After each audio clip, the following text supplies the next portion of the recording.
Before we begin, a gentle reminder. If you've watched the first 6 episodes, especially the one on why strengths aren't soft, you've likely sensed this isn't about information. It's about clarity. This series was never built to give you personality trivia. It was built to mirror what you already carry, so you can move through your life with more ease, more resonance, and less noise. It's not a list, it's a structure, a way to return to what works without trying to be everything.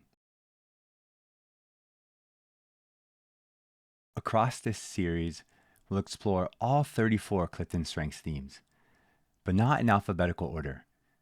We're moving through them in energetic patterns, 8 arcs that reflect how strengths actually show up, in motion, in teams, in contrast, and in resonance.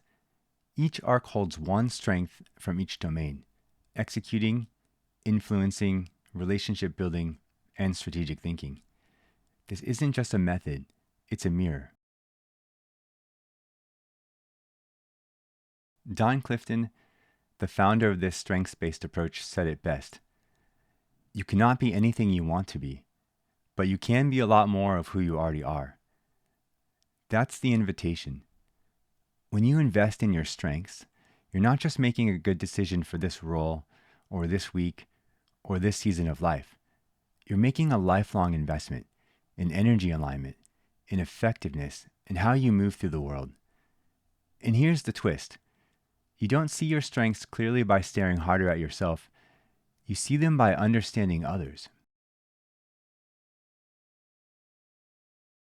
Because the truth is, you can't fully understand your strengths in isolation.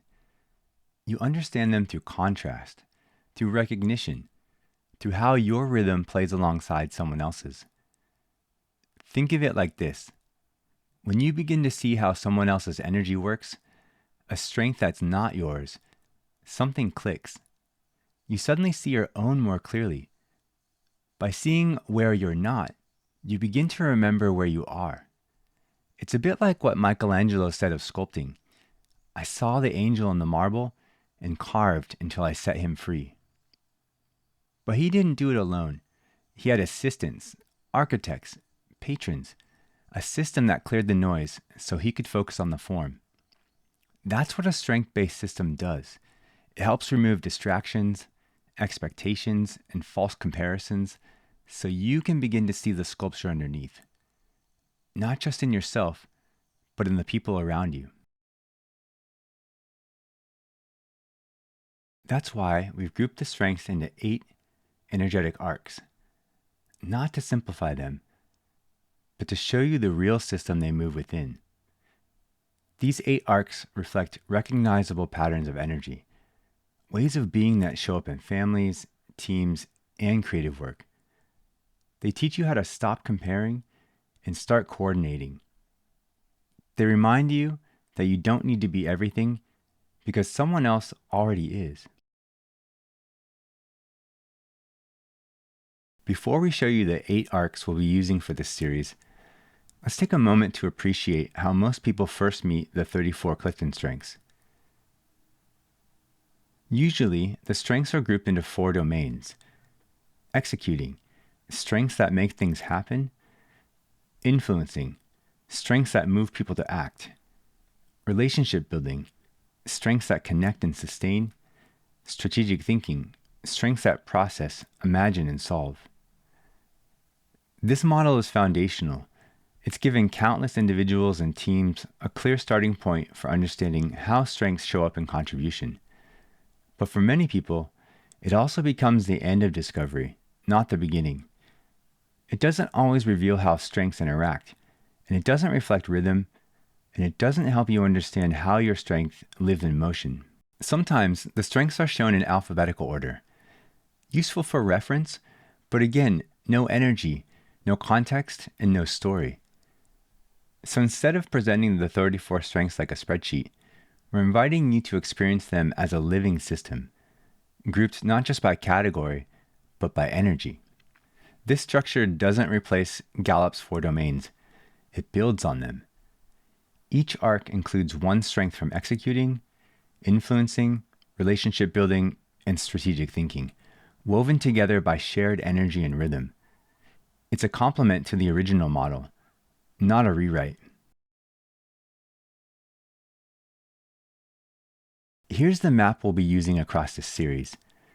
The founding arc, the spark of selfhood. The flow arc, where energy meets rhythm.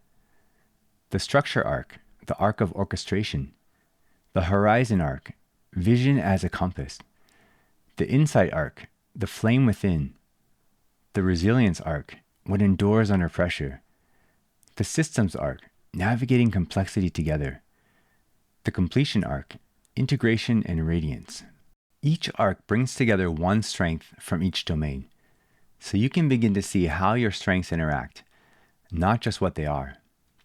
And yes, you may notice 2 of these arcs contain 5 strengths instead of 4. That's because there are 34 themes, and sometimes the pattern stretches to hold what's true. Those extra themes weren't left over, they belong. Their inclusion deepens the arc they're part of. And in some ways, those arcs remind us even systems evolve to reflect what's real. Each arc reflects a different energetic state, a way of contributing, responding, and partnering. Each cycle invites you to notice your patterns and the people who help you make them whole. Today, we begin with Arc 1, the founding arc, the spark of selfhood. These first 4 episodes, episode 7 through episode 10, are about the initial ignition of your strengths, the ones people feel early, strong, clear, undeniable. They're not subtle. They're the ones that move first. They shape identity. They often show up before we even have language for them. Over the next 4 episodes, you'll meet Achiever, the flame bearer, Woo, the opener, Relator, the compass holder, and Strategic, the pattern weaver. These strengths initiate.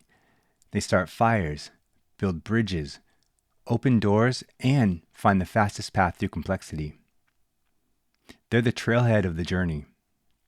And while each stands complete on its own, together they form the energetic core of action, connection, influence, and direction.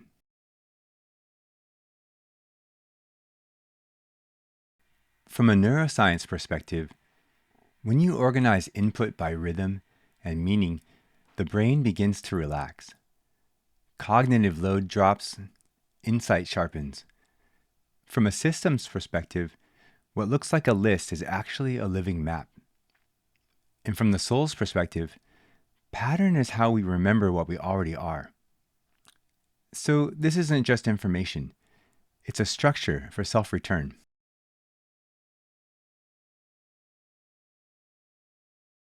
Now we begin with the first of the founding 4, a strength that doesn't wait, that builds motion, that finishes what others only plan. You may already feel this one in your body, in your mornings, in your lists, in your need to begin. This is the strength of forward fire, Achiever, the flame bearer. What if that drive you feel to make progress, to check things off, to keep moving forward, wasn't pressure, but pattern? What if it was a strength, not something to suppress, but something to steward? Achiever is one of the 8 executing themes, those that turn energy into traction. While others pause to plan or seek consensus, Achiever moves. It generates momentum through output. It's not fueled by ego. It's fueled by completion.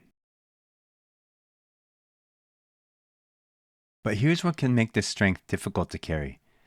Achiever rarely rests on its own. Left unchecked, it can spiral into overwork, burnout, and the sense that nothing is ever enough. You may feel guilty when idle, anxious when resting. Even if no one's pressuring you, you're pressuring you. And if this isn't your strength, you might have seen it in someone close to you. They might not know how to sit still. They may get frustrated by lack of progress, or try to help by jumping in before you're ready. That's not a flaw. That's achiever energy. And if you can learn to spot it, you'll begin to understand what drives them and why rest doesn't always look restful for them. That pressure is signal. It's not dysfunction, it's direction. Achiever doesn't chase tasks for approval, it chases them for peace. Finishing isn't about applause, it's about release. That's the key. Release is the moment when something shifts, the body unclenches, the mind quiets, the breath returns. Achievers feel best after the task is done. Not because someone said thank you, but because the loop is closed. The day makes sense again. And if you're someone who lives in the land of possibilities or big visions, this can seem foreign. But for achievers, the task is the tether. Let's zoom out briefly. Achiever belongs to the executing domain, alongside these 7 patterns of follow-through. Arranger orchestrates moving parts with precision. Belief anchors effort in deep values.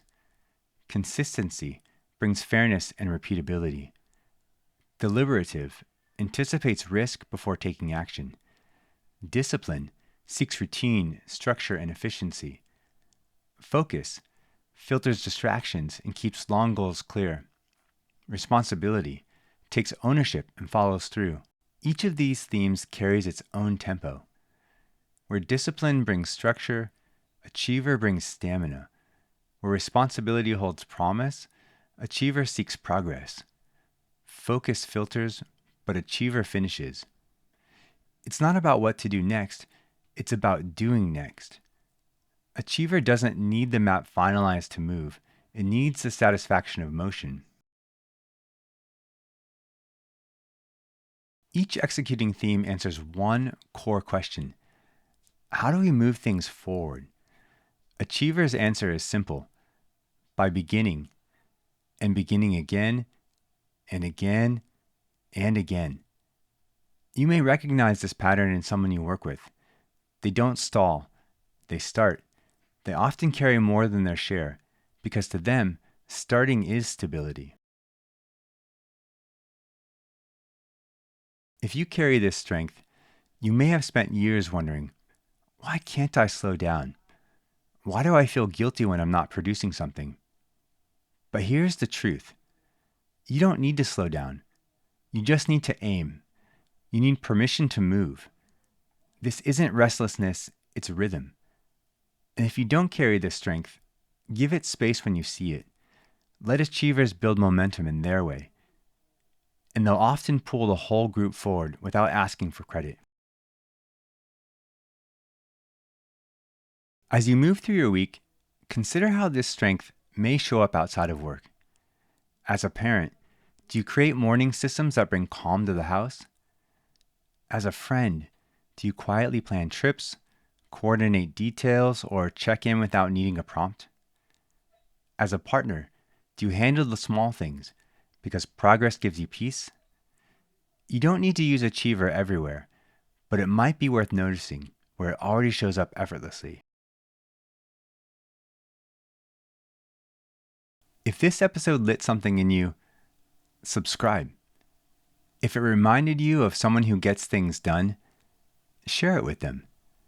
And if you're starting to see your own flame more clearly, honor it, fuel it, aim it, not because you have to, but because you were always meant to move.